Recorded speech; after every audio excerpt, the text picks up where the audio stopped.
আসসালামু আলাইকুম। স্বাগত ফোর্থ ডাইমেনশনে। আজকের সবচেয়ে গুরুত্বপূর্ণ আপডেটগুলো দিয়ে শুরু করছি। স্ট্রেইট অফ হরমুজ নিয়ে ওয়াশিংটন ও তেহরানের মধ্যে তুমুল বাকযুদ্ধ চলছে। ইরান মার্কিন সিজফায়ার উইন্ডোজ বৃদ্ধির প্রস্তাব নাকচ করে দিয়েছে।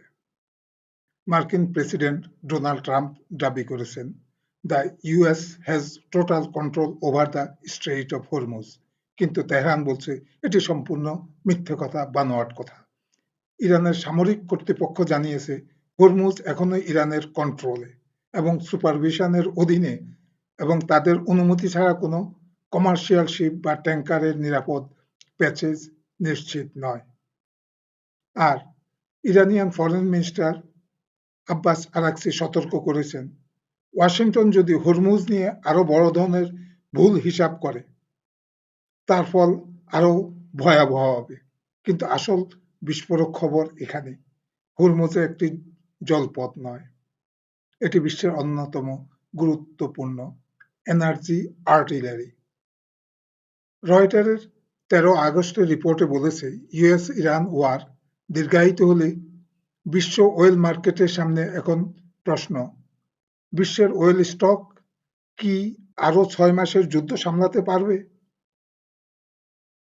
রয়টারের রিপোর্ট অনুযায়ী সৌদি আরামকো বলছে ইতিমধ্যে বিশ্বে প্রায় 2.6 মিলিয়ন ব্যারেল অয়েল হারিয়েছে।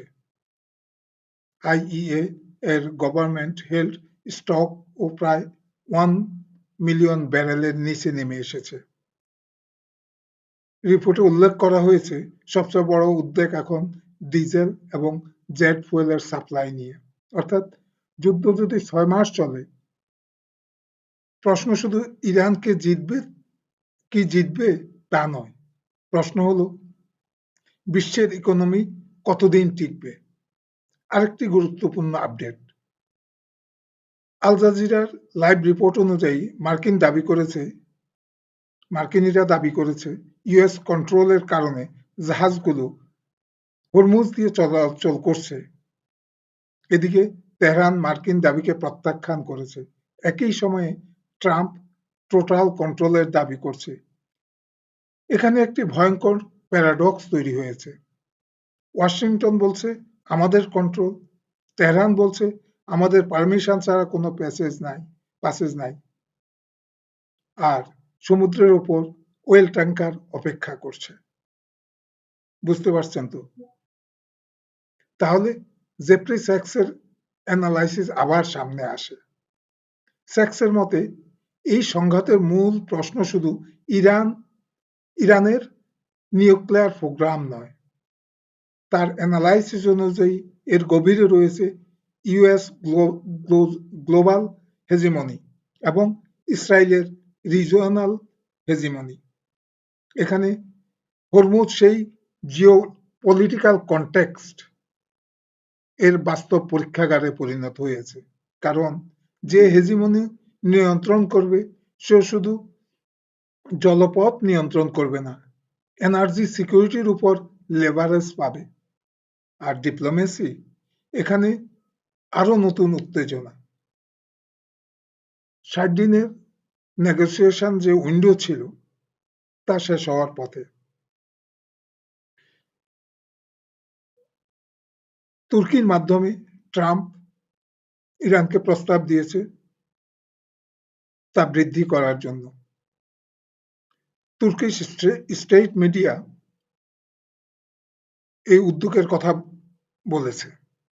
ইরান আনুষ্ঠানিকভাবে কোনো এক্সটেনশন এগ্রিমেন্ট অস্বীকার করেছে। আপনারা জানেন যে এমওইউ সাইন হয়েছিল, সেটা 60 দিনের ভিতরে চূড়ান্ত করার কথা ছিল, সেটাই শেষ হওয়ার পথে। সে বিষয়ে আমরা কথা বলছি। তেহরানের বক্তব্য, জুলাইতে মিলিটারি স্ট্রাইকের পর ওয়াশিংটন ইন্টারিম আন্ডারস্ট্যান্ডিং বা এমইউ যেটাকে বলি, তার শর্ত ভঙ্গ করেছে। ভয়ঙ্কর জবাব। অর্থাৎ যুদ্ধ চলছে, হরমুজ সংকটে, ওয়েল স্টক কমছে, আর ডিপ্লোমেসিও অনিশ্চিত। এখন প্রশ্ন হলো যে আমেরিকার হিরোশিমা থেকে নিউক্লিয়ার এজের ভয়াবহ শক্তি দেখিয়েছিল যে আমেরিকা, আর সেই আমেরিকা যদি হরমুজের মতো একটি স্ট্র্যাটেজিক চোক পয়েন্ট নিয়ন্ত্রণের দাবি করে, তাহলে এটি কি শুধু একটি যুদ্ধ, নাকি এটি একটি ডিক্লাইনিং এম্পায়ারের শেষ বড় জিওপলিটিক্যাল গ্যাম্বেল? জেফ্রি স্যাক্সের ভাষায়, একটি ছোট অংশের পৃথিবী চিরকাল পুরো বিশ্বকে নিয়ন্ত্রণ করতে পারে না। হিরোশিমা থেকে হরমুজ ৮১ বছরে পৃথিবী বদলেছে, কিন্তু প্রশ্ন হলো ওয়াশিংটন কি সেই পরিবর্তন মেনে নিতে প্রস্তুত? এই প্রশ্নের উত্তরই হয়তো ঠিক করবে এই যুদ্ধ কোথায় গিয়ে থামবে। হিরোশিমা থেকে গাজা, সাম্রাজ্যের নীতি, জায়নিজম এবং আমেরিকার প্রতিশোধ পরায়ণতা, সে নিয়ে কথা বলবো। আজকের আলোচনাটা একটু ভিন্ন, কারণ আজ আমরা শুধু ইরান যুদ্ধের কথা বলবো না। আমরা ফিরে যাব 1945 সালে হিরোশিমা ও নাগাসাকিতে। তারপর আসবো ইসরায়েল, জায়নিজম, আমেরিকার মিডল ইস্ট পলিসি এবং আজকের ইরান ওয়ারে। শেষে একটি কঠিন প্রশ্ন করব, ইতিহাস কি কখনো প্রতিশোধ নেয়, নাকি আমরা নিজেরাই ইতিহাসের ভুলগুলো বারবার পুনরাবৃত্তি করি? হিরোশিমা একটি শহর নয়, মানবতার উপর পারমাণবিক যুদ্ধের প্রথম আঘাত। 1945 সালের 6 আগস্ট হিরোশিমা, তারপর 9 আগস্ট নাগাসাকি। যুক্তরাষ্ট্রের অ্যাটমিক বোম ব্যবহারের মধ্য দিয়ে পৃথিবীতে প্রবেশ করলে এমন এক যুগের, যেখানে একটি মুহূর্তের সিদ্ধান্তে একটি শহর ধ্বংস হয়ে যায়। হিরোশিমাতে কয়েক মুহূর্তের মধ্যে হাজার হাজার মানুষ মারা গেলেন, আর তাদের মধ্যে শুধু সৈন্য ছিল না, ছিলেন নারী, শিশু, বৃদ্ধ, শ্রমিক, সাধারণ নাগরিক। জাতিসংঘের ভাষায় হিরোশিমা ও নাগাসাকিতে নারী, শিশু ও পুরুষ হাজার হাজার মানুষ চোখের পলকে নিহত হলো। যারা বেঁচে ছিলেন তাদের অনেকেই রেডিয়েশনের দীর্ঘমেয়াদী যন্ত্রণা বহন করতে হয়েছে। 1945 সালের শেষ নাগাদ হিরোশিমাতে আনুমানিক 1,40,000 এবং নাগাসাকিতে প্রায় 74,000 মানুষের মৃত্যু হয়েছিল বলে অ্যাটমিক হেরিটেজ ফাউন্ডেশন জানায়। আপনারা আজকের কথা কল্পনা করলে হবে না। 1945 সালে, আজ থেকে 81 বছর আগে, পৃথিবীর জনসংখ্যা কত ছিল? আজকে ঢাকা শহরে কত মানুষ, সেদিন কত মানুষ ছিল, তার সাথে মিলিয়ে দেখেন, এই সংখ্যাও বিশাল। এখানে একটি বিষয় পরিষ্কার করি, দ্বিতীয় বিশ্বের শেষ পর্যায়ে জাপানের বিরুদ্ধে অ্যাটমিক বোম ব্যবহারের প্রয়োজনীয়তা ও নৈতিকতা নিয়ে আজও ঐতিহাসিক বিতর্ক আছে। এই বিতর্কের কারণ হলো, যারা এই বিতর্কটা করেন তাদের উদ্দেশ্যে বলছে, এই ইতিহাস বিজেতারা লেখে, যারা যুদ্ধে জয়ী হয় তারা লিখেন। মার্কিনীরা তাদের এই বর্বরতাকে জাস্টিফাই করতে চাইবে, এটাই তো স্বাভাবিক। শিশু, বৃদ্ধ, রোগী, মহিলা, বয়স্ক, কত ধরনের মানুষ, তাদের উপর এরকম বর্বর হামলা কখনোই জাস্টিফাই হইতে পারে না। মানবতার বিরুদ্ধে আঘাত ছিল। কিন্তু একটি বিষয়ে কোনো বিতর্ক নেই, পারমাণবিক অস্ত্র মানব সভ্যতার জন্য ভয়াবহ ধ্বংসের দরজা খুলে দিয়েছিল। আর সেই দিন থেকেই পৃথিবীর সবচেয়ে বড় ভয় নিউক্লিয়ার ধ্বংসলীলা। হিরোশিমার শিক্ষা কি ছিল? শিক্ষা ছিল, শক্তিশালী হও, অস্ত্র বানাও, প্রতিপক্ষকে ভয় দেখাও, তারপর তাকে বলো আমার নিয়ম মানো। এটাই নিউক্লিয়ার ডিটারেন্সের রাজনীতি। জাতিসংঘের সাবেক মহাসচিব বান কি মুন হিরোশিমা ও নাগাসাকিকে স্মরণ করে বলেছিলেন, 1945 সালে নিউক্লিয়ার উইপন এবং ইউনাইটেড নেশন একই বছরে জন্ম নেয়। একদিকে টেরর অ্যান্ড ডিস্ট্রাকশন এর উপর দাঁড়িয়ে নিউক্লিয়ার অর্ডার, অন্যদিকে ডায়ালগ, রুল অফ ল এবং কোঅপারেশনের ধারণা। অর্থাৎ একই পৃথিবীর দুইটি পথ তৈরি হয়েছিল, ভয় দিয়ে শান্তি আর আইন ও আলোচনার মাধ্যমে শান্তি। প্রশ্ন হলো, আমেরিকা কোন পথ বেছে নিয়েছে? এখানেই জেফ্রি স্যাক্সের অ্যানালাইসিসটি খুবই গুরুত্বপূর্ণ। সাক্ষাৎকারে জেফ্রি স্যাক্স যে প্রশ্নটি তুলেন সেটি শুধু ইরানের প্রশ্ন নয়।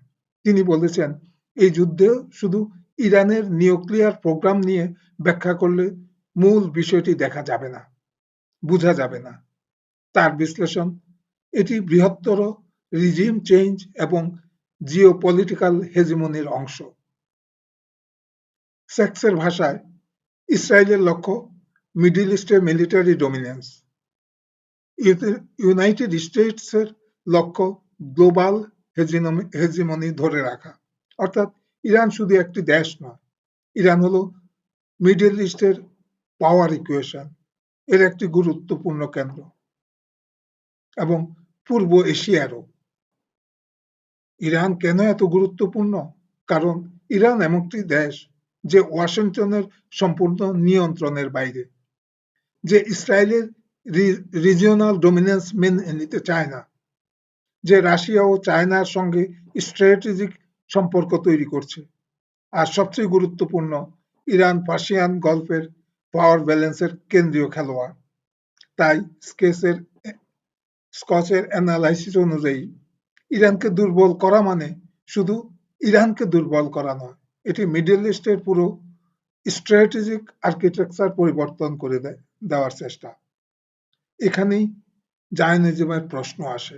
এখানে একটি গুরুত্বপূর্ণ ডিস্টিংশন করা দরকার। জায়নিজম এবং জুদাইজম এক জিনিস নয়। জুইস জনগোষ্ঠী বা জুদাইজমের সমালোচনা আর জায়নিস্ট পলিটিক্যাল আইডিওলজির সমালোচনা এক জিনিস নয়, দুটা ভিন্ন জিনিস। আমাদের আলোচনা হবে রাষ্ট্রীয় নীতি, অকুপেশন, যুদ্ধনীতি এবং জিও পলিটিক্যাল প্রজেক্টের। স্কেচের বক্তব্যে ইসরায়েলকে মিডল ইস্টের মিলিটারি হেজিমনি হিসাবে প্রতিষ্ঠা করা একটি বৃহত্তর পরিকল্পনা। তিনি দাবি করেন, এই রিজিওনাল স্ট্র্যাটেজির পেছনে ওয়াশিংটনের দীর্ঘদিনের সমর্থন রয়েছে এবং শক্তিশালী সমর্থন রয়েছে। আপনারা এটা জানেন, এটা বেশি কথা বলার প্রয়োজন নাই। ইসরায়েল যত অকাম করেছে, মানবতা বিরোধী কাজ করেছে, যত যুদ্ধ বাঁধিয়েছে মানবতার বিরুদ্ধে, প্রত্যেকটাকে শেল্টার দিয়েছে মার্কিন যুক্তরাষ্ট্র। এটা ক্লিয়ার। আর মার্শাইমের সাম্প্রতিক বিশ্লেষণ আরো একটি প্রশ্ন তোলে, ট্রাম্প কি ইসরায়েলের উপর যথেষ্ট স্বাধীনভাবে সিদ্ধান্ত নিতে পারছে? অর্থাৎ ওই ফ্রাঙ্কস্টাইনের গল্প। এখন ইসরায়েলই আমেরিকাকে কন্ট্রোল করছে। মার্শাইমের মতে ইসরায়েল এবং তার লবি ট্রাম্পের উপর এমন প্রভাব রাখে যে ইরানের সঙ্গে মিনিংফুল সেটেলমেন্ট করার ক্ষেত্রে ট্রাম্পের ম্যানুভারিং স্পেসই সীমিত হয়ে যায়। তাহলে ট্রাম্পের অবস্থানটা কোথায়? এখানে এই বিষয়টা আরো ইন্টারেস্টিং। ট্রাম্প নিজেকে বলছেন আমেরিকা ফার্স্ট, কিন্তু প্রশ্ন হলো আমেরিকা ফার্স্ট কোথায়? যদি আমেরিকার অর্থনীতি যুদ্ধের খরচ বহন করে, যদি আমেরিকান সৈন্য মিডল ইস্টের ঘাঁটিতে ঝুঁকির মধ্যে থাকে, যদি আমেরিকার উইপন স্টক পাইল ক্ষতিগ্রস্ত হয়, ক্ষয় হয়, যদি বিশ্বের ওয়েল শক তৈরি হয়, তাহলে প্রশ্ন ওঠে এই যুদ্ধের প্রকৃত বেনিফিশিয়ারি কে? আর আমেরিকান স্ট্র্যাটেজিক ইন্টারেস্ট কোথায়? ট্রাম্প কি সাইকোপাথ? এই কথাটা বহুল প্রচলিত। আমি এখানে একটি শব্দ খুব সাবধানে ব্যবহার করতে চাই। কাউকে ক্লিনিক্যালি সাইকোপাথ বলা কোনো রাজনৈতিক বিশ্লেষকের দায়িত্ব নয়, যদি তার জন্য চিকিৎসাগত ভিত্তি না থাকে। তবে মার্কিন চিকিৎসকের একটা গোষ্ঠী তাকে সাইকোপাথই বলেছে। কিন্তু আমরা এখানে রাজনীতি নিয়ে কথা বলছি। কিন্তু রাজনৈতিক আচরণ বিশ্লেষণ করা যায় এবং সেটাই আমরা করছি। জেফ্রি স্যাক্স ট্রাম্পের আচরণকে মেগালোমেনিয়া এবং পার্সোনাল সাইকোলজিক্যাল ইনস্টাবিলিটি এর সম্ভাবনার কথা বলেছেন। অর্থাৎ প্রশ্নটা ট্রাম্পের মানসিকভাবে কি রোগে আক্রান্ত তা নয়। প্রশ্ন হলো একজন বিশ্বের সবচেয়ে শক্তিশালী সামরিক রাষ্ট্রের নেতা ইম্পালসিভ বা আনপ্রেডিক্টিভ ডিসিশন মেকিং যদি নিউক্লিয়ার আর্মড কনফ্রন্টেশনের সঙ্গে যুক্ত হয়, তখন ঝুঁকিটা কতটা? এটাই আসল প্রশ্ন। আর এখানেই হিরোশিমার স্মৃতিতে ফিরে আসতে হয়।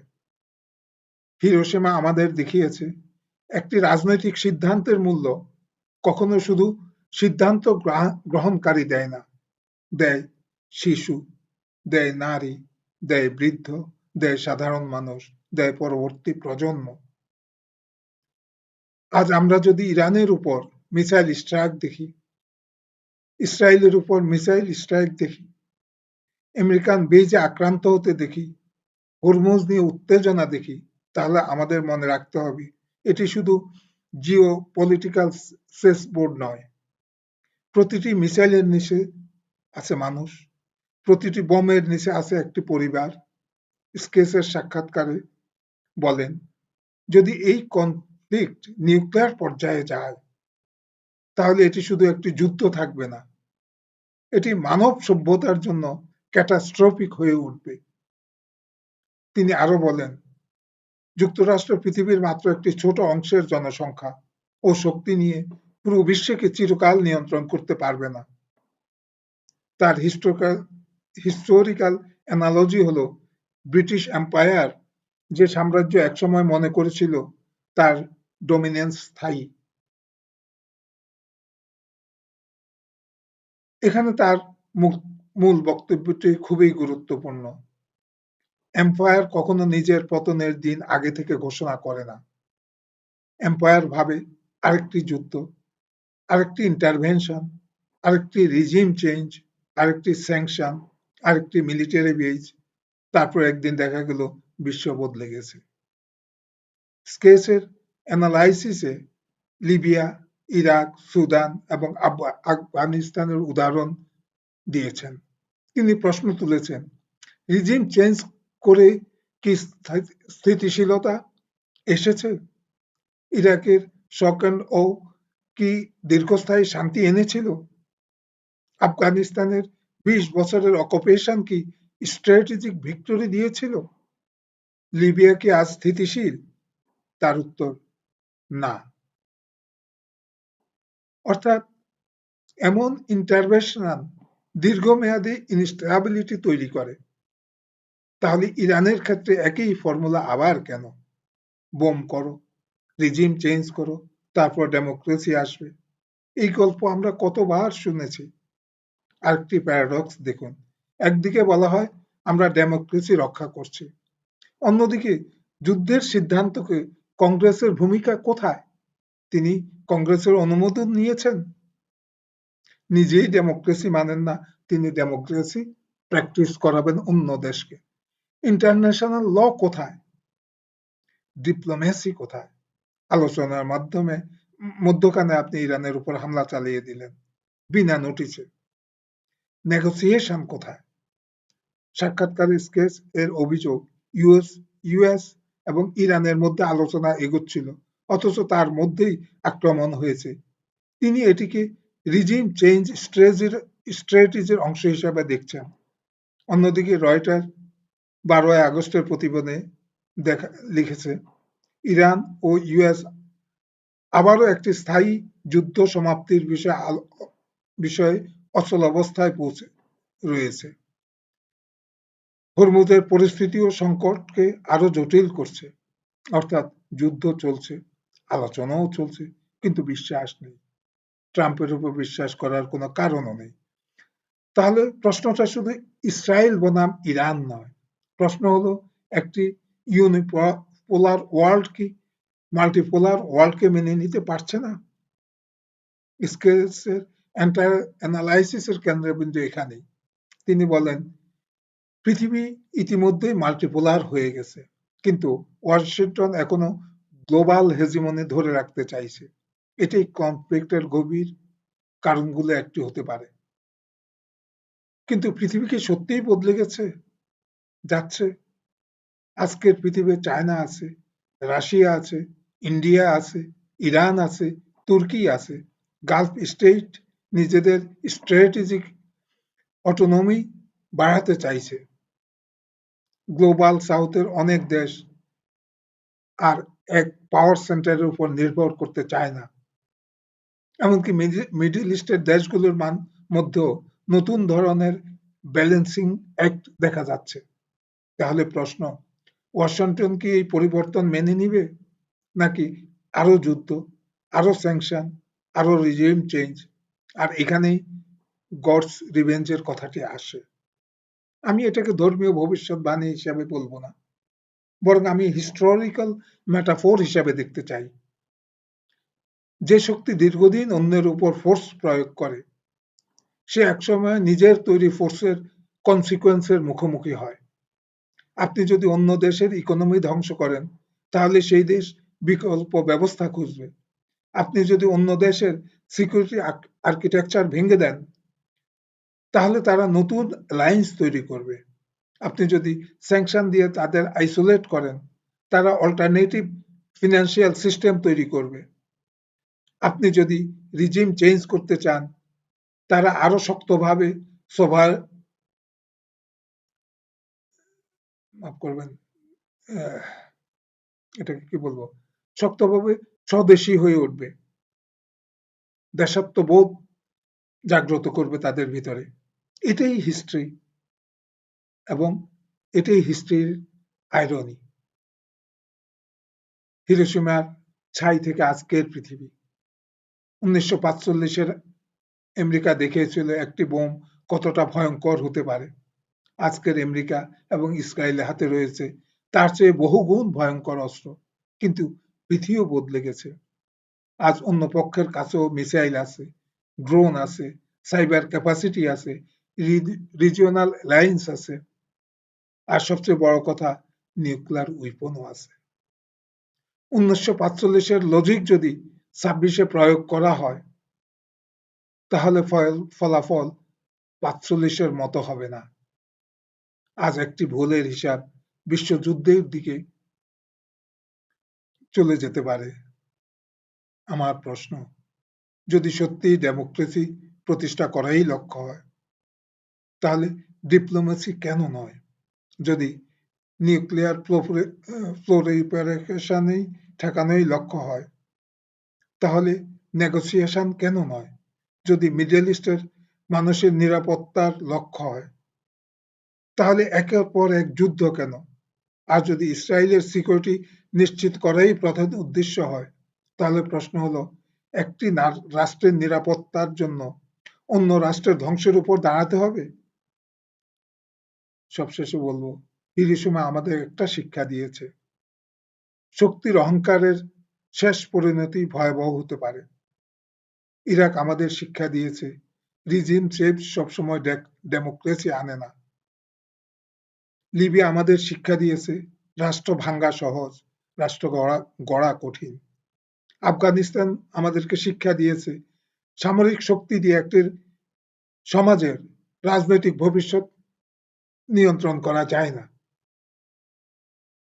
আর আজকের ইরান ক্রাইসিস আমাদের সামনে নতুন প্রশ্ন রেখেছে, আমেরিকা কি এখনো পুরনো ইউনিপোলার ওয়ার্ল্ডের জন্য যুদ্ধ করছে, নাকি বিশ্ব ইতিমধ্যেই এগিয়ে গেছে আর ওয়াশিংটন সেই পরিবর্তনকে মেনে নিতে পারছে না। জেফ্রি সাকসের অ্যানালাইসিস যদি সঠিক হয়, তাহলে এটি শুধু ইরানের যুদ্ধ নয়, এটি একটি ডিক্লাইনিং হেজিমনির এবং একটি ইমার্জিং মাল্টিপোলার ওয়ার্ল্ডের সংঘর্ষ। আর এই সংঘর্ষের সবচেয়ে ভয়ঙ্কর দিক হচ্ছে এখানে ভুলের মূল্য শুধু একটি দেশের পরাজয় নয়, ভুলের মূল্য হতে পারে মানব সভ্যতা।